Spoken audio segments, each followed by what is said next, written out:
Hey everybody, how you doing? I'm Dr. Boyce Watkins from Your Black World, and I had to share something today because it was on my mind, and you know how I operate. I'm used to doing my best to tell it like it is, tell the truth, share what's on my mind, no matter where it may lie. Today I was continuously confronted with this whole thing with Dr. Umar Johnson, and his consistent almost inexplicable disdain for me, which I never really understood it all that well. Um, I know that I've always been very supportive of Umar. I really like what he has to say. Whenever we've been in a movie together, always felt like he did a great job. I feel like his information is great. We've had his videos on our platform, and they've gotten millions of views. And I've lost friends over Umar, as I mentioned before. I got into a big fight with a Princeton professor about Umar because she said she would no longer support me because I agreed that Umar's school was a good idea and I supported it. And I didn't stand for that. I said no, that's not going to work for me. I'm not giving in to that kind of nonsense. I know also that I gave money to the school. I have done everything I can to be supportive, and so as you can imagine, I was definitely thrown aback. When I saw Umar just constantly kind of poking at me and attacking me because of something that Maria Lloyd, one of our bloggers, had to say. Basically, Maria did a video where she asked some legitimate questions about Umar and and all that money he's collected from the black community, and it's basically said, "I'm not giving you any money anymore until you start telling people what you're doing with that money." She didn't say give it back. She didn't say, "Oh, you're a crook." She just said, "What are you doing with the money? Show us a plan. Show us a blueprint." The whole community is involved in this, and and this is bigger than just you. And so apparently, I guess Umar connects me to her, even though she works with me and she used my channel. But I have about 20 or 30 people that use my channel, and I tell them all our rule is very, very simple. There's no one way to be black. Your opinion is respected no matter who you are and no matter where it may lie. And as I told you about, I had to do a lot of explaining about that when the thing went down with Yvette Carnell and Farrakhan. When Farrakhan and his people didn't understand the criticism Yvette was throwing at the minister, and I just had to tell the minister. I said, "Look, I'm not taking her down. I respect her because she's a colleague and she's a black woman with a voice, and the voice deserves to be respected." I said, "But understand that I've let Yvette know that my opinion is not her opinion, and that people just need to understand that two people can be on the same YouTube channel and have different points of view, and that's really what we need in the black community. Anyways, we need healthy, more balanced discourse. We have to get away from using language like hater, which to me is very primitive, very juvenile kind of way to describe a dissented opinion. There is no rule saying that all of us have to line up behind one dictator who's going to tell everybody what to think. I think that you live in a very dangerous society when you're telling people that you are a bad person because you do not agree with me, because you don't let me just say what I want and do what I want and without question. There's something that I'm going to label you as a hater, and I'm going to try to ostracize you and call you nasty names and all this other stuff. What's interesting as well when I think about Umar is that when that whole stripper thing went down, my position on that was very, very clear. When people came to me with it and just bashed Umar and stuff like that, I said you have a right to your opinion. I mean, people on our platform said a lot of different things, but I said in my book, in my opinion, what a man does with his penis is between him and the person in whom he's injecting his penis. The rest of us just don't have a say in the situation. So the fact that the woman was a stripper, and the fact that Umar was sleeping with a stripper, and the stuff about him claiming to be celibate and all this other, I just did not care. I really didn't care. And I didn't think it was appropriate for the woman to try to, use these private text messages to try to somehow expose something. It'd be different if he was, if he'd raped her or if he was sleeping with little boys or something like that.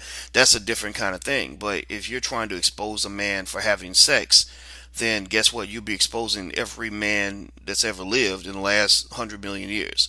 I've been pretty consistent. I didn't understand the attacks, and what happened was when I saw this crazy meme he had put up, about me and some other stuff he'd said. We have a lot of mutual friends, a lot of mutual colleagues, and people were saying, hey boys, why don't you talk to Umar? Like, maybe you can explain to him what's going on, talk to him about it. And I let them know that I've tried my hardest to reach out. I have emailed him, texted him, and called him many times. We've met. Let's see, we met in Ohio, we met in Boston, and I think we met somewhere else. And each time I said, "Hey man, let's talk, let's catch up," And each time it was like, "Yeah, sure, man, okay, no problem. All right, here's my number, let's talk." And then I call and nothing, right? And which I mean, did it bother me? I mean, it made me curious. It didn't offend me. It did. I did kind of wonder. I said, man, is he just saying like call me and then not wanting to talk? Like I don't do that with people. If you're a colleague and I say I want to talk to you, then I will talk to you, or I'll text you back or email you back and say, hey man, I'm really sorry, I'm really busy, I'm on this tour, I'm doing this, and this. And so again, I've never been a person who thinks that I'm big enough that you owe me a call back. I've never been one of those people. I don't get caught up in the whole, when you do this kind of stuff, you get a little bit of fame. I've never been one to let myself get caught up in all of that. I feel like that gets men into trouble. And a lot of the reason it gets men into trouble is because of our egos. Men, we have natural egos. And I think that the younger you are, when you get any kind of fame, the harder it is for you to manage all of that and manage that ego. I'm 44, so I can manage things a little better than I probably would have when I was 24. And so when I see some of the things that are kind of happening, when I see this, this massive, almost supersized, egomaniacal rhetoric coming out of Umar, I just think, man, like, I mean, what's going on? I mean, this really reeks of just serious immaturity. I don't think that he's learned that the leadership really is about service, and service means that you should be the first one out there on the front lines defending your people. You should be the first one taking a hit for the cause.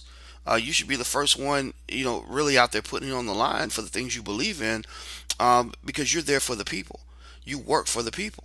And that's all. That's how I've always seen everything that I do. I've always considered it nothing less than a complete honor and a privilege that people listen to me, that they will take my advice, that they will show me respect. Any of you who met me in public, you'll know that when I see you, I give you the biggest hug in the world. I'm always happy to see you, always happy to take a picture with you, talk to you, sign an autograph, whatever it is. And every single time, I'm always astonished and always pleasantly surprised a little bit. Not surprised entirely, but just it's a pleasant wake up call. It's like a cup of coffee when I look and I see 70, 80 people in line for over an hour just for the chance to say hi. That to me is just an unbelievable blessing, and it's one of those things where if I could stop with every person and really cherish that moment as long as possible, I would, because for some people it's a big deal. I've had people meet me and say, "I've been waiting on this my whole life," that kind of thing, and it's overwhelming, it's flattering, and it's an honor. It's not a privilege. It's not a sorry.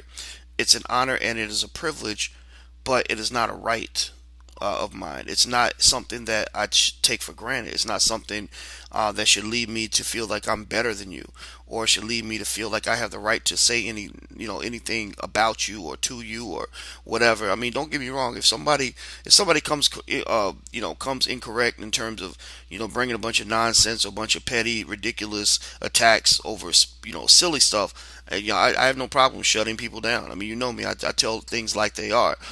But at the same time, when people are coming either to my Facebook page or whatever, I'm always respectful of that. So when I see a man who is blatantly saying to people, he's putting himself in pictures, and all these pictures of himself next to Marcus Garvey and Frederick Douglass, and proclaiming himself to be the prince of this and the king of that, that is strange to me. I mean, that's really strange. I mean, brother, it's not your job to decide that that you are equivalent to Marcus Garvey. It is your job to do your best and to serve the people, and you let the people decide how you match up to Marcus Garvey. You let them give you that label. You don't go around telling people that this is what you are. I'm the most highly sought after this. I'm the most spectacular that. I'm the greatest this. I'm the greatest that. What that really signals is that your maturity level is not where it needs to be for you to have the position that you claim to hold in our society. Um, a man is best at leadership when he has obtained what psychologists talk about as self-actualization. Self-actualization means that you understand that you are part of something bigger than yourself. You're living for something bigger than yourself. It's not about you, it's about the cause, it's about the people, because you are merely a vehicle and a vessel through which people can get to the ultimate cause. So if that means that people go through you to get to the cause, that's fine. But if they go through somebody else, that should be okay too. But then you have some of these people out here who behave like these mega pastors. Some of these mega pastors, their mindset is, it's okay if everybody serves God as long as you come to my church and give me all your money. And believe me, that mega pastor mentality doesn't just exist in the church. You got these pimps outside the pulpit too. You got these people that are out here, that are out here. It's okay to have a business and to raise money for your business. I'm not saying that's wrong. I do that. We have to raise money because I have 30 people I have to pay. But when you're sort of positioning yourself as the ultimate go-to whatever, almost like Jesus, like to get to God you must come through me. Um, that signals a deficit in your mental health. That really says something. That signals narcissism, a very unhealthy amount of narcissism. And I have, and I think that when I see this kind of behavior with Umar, and if you don't believe me, just go to his Facebook page. You're going to see all kinds of images that really just kind of say, "I'm great. Look at me. Look, I'm better than you. I'm this. I'm that. I'm the other." And nobody does it like Papa. Like I mean, you're not a rapper, brother. You're supposed to be a scholar. I mean, okay, so you call yourself Papa, okay, whatever. I don't care. But at the end of the day, it's something about it turns my stomach. Something about it, about believing that every single thing that happens around you must be about you. It says it sends a signal of insecurity. It says that there's something there that may not be what it appears to be. And I'm gonna tell you, it made me reconsider when I've had people come to me, and I never really dug into this, but I've had people. One time, I'll tell you one quick story, then I'm gonna shut up about this. Somebody came to me and they said, "Where did Umar Johnson get his PhD?" And I said, "I don't know. Let me ask." I ask questions on my Facebook all the time. Like when I wanted to get in touch with Dame Dash, I reached out and said, "Does anybody know how to get in touch with Damon Dash?" And Damon and I hooked up after that. We've been friends ever since. So I said, "Well, where did Umar Johnson go to school?" And not one single person, if I recall, actually gave me an answer. Um, uh, Everybody pretty much got the people that supported him just got mad. They said, "Why are you hating? Why are you hating?" And I said, "I don't understand how you're hating on somebody by saying where did they get their PhD, unless they don't have a PhD and you're defensive about that or you're upset about that." Now, I'm not a person. I've never been a person who thought that you have to have a PhD to do what we do. But if I ask a question and your answer is anger, that tells me that you don't have an answer. Because if you had an answer, you would just give me the answer. You wouldn't say, "Why you hating? What are you talking about? Are we in a rap video? Is that why? I mean, what is this hating thing? I mean, no, I'm a 44-year-old man. I don't walk around hating. I walk around looking for the truth. I walk around saying things as I see them. So let's stop talking like we're 21. You can't call everybody a hater because they ask a question you don't want to answer. Um, I answer 1,000 questions a week just for my students in the boot camp and other stuff. Um, I'm not just gonna break down and call you a hater because you asked me a question.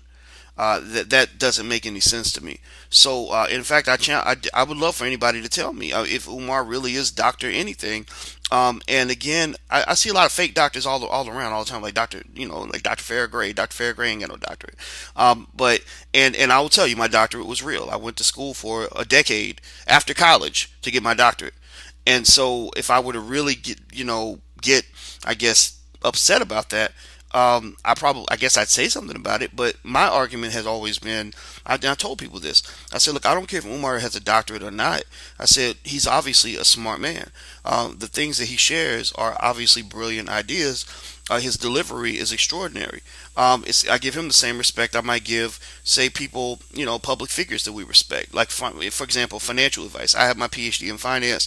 Susie Orman doesn't. But Susie Orman or Tiffany Aliche, people like that, Melody Hobson, they give really good financial advice, and I don't care if they have a PhD or not. And so I just said, well, whatever. I don't care. I'm not trying to like ask the question, but since you're getting so defensive, I really am curious now. So I googled it. I couldn't find anything, and the thing was, I never pushed it. I never really dug into the issue because I was like, well, you know what? I support Umar, and I don't care. It doesn't matter to me, And so I think that to have somebody where you've backed them up in so many occasions, and have them just kind of deciding you're the enemy too. Um, that's just not cool. I mean, that's just really not cool. And honestly, I'm kind of done. I'm kind of done, trying. I'm kind of done trying to be nice. I really now look at him with a heavy eye of suspicion. I do wonder. I'm wondering why it is such a threat for you to simply reveal some sort of blueprint or some sort of financial report to explain what you did with all this money. Um, I'm not going to dig into it any deeper, but there are consequences for crowdfunding and raising money and not delivering a plan. Now, maybe he's going to build a school one day. I'm not saying he's not going to build a school. I hope he does build a school. And I think he put up another little meme. A lot of people are going to have the gas face again. Again, like really juvenile type terminology. We use that term in the 90s. When this school goes up, and I'm not going to be one of those people. I'm going to stand here and clap and say that is what we need. We need a school for black boys.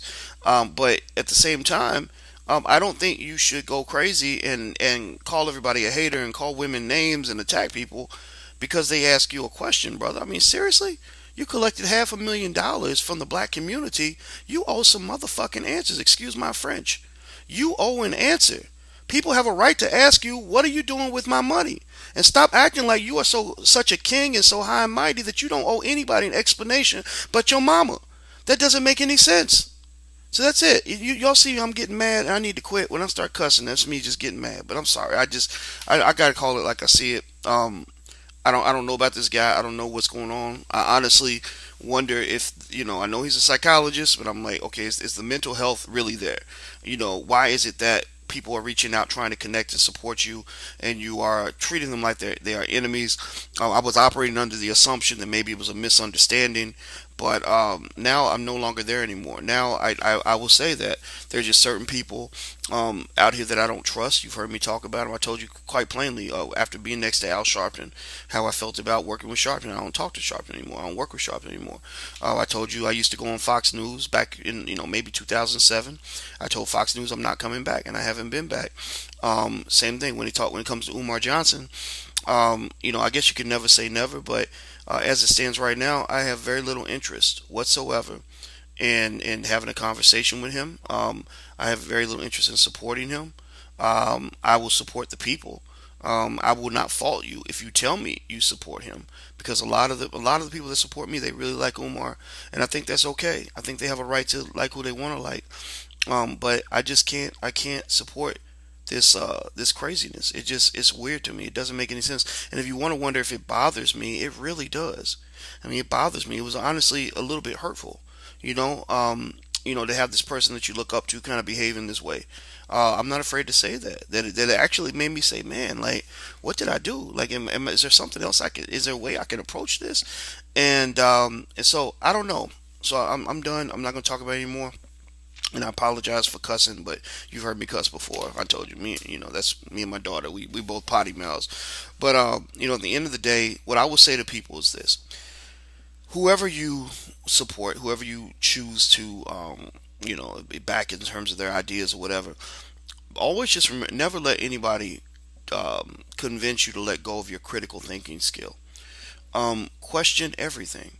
Don't get caught up in charismatic leadership just because somebody look good and sound good, or they say their music to a beat and it sounds catchy. Ask yourself, is that true? Ask yourself, is this really right for me and my family? Because really, at the end of the day, people like Umar, people like myself, anybody else, we're props. We're here. We do our thing, and we do get some attention for it. But at the end of the day, you're your own black leader. If I haven't empowered you to lead yourself, then I haven't really done my job. I don't want you dependent upon me to guide you. Because again, I'm not going to live forever. I don't know. I may die tomorrow. And I've literally spent every single day of my life in the public eye preparing for my death.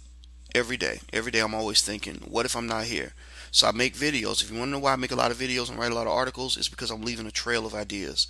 I want there to be, my dream is that 100 years from now, there will be some child who's not yet born who's going to watch all of my videos, and it's going to give them the courage to overcome adversity that lies in front of them. They're going to have the self-esteem to feel good about who they are. They're going to have the knowledge to pursue whatever it is they're trying to pursue.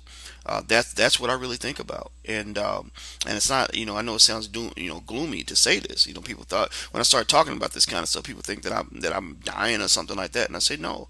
What I'm actually doing is living for the first time in my life and creating the keys to immortality, which is to influence as many people as you can, so that they influence other people. You don't want to be a king.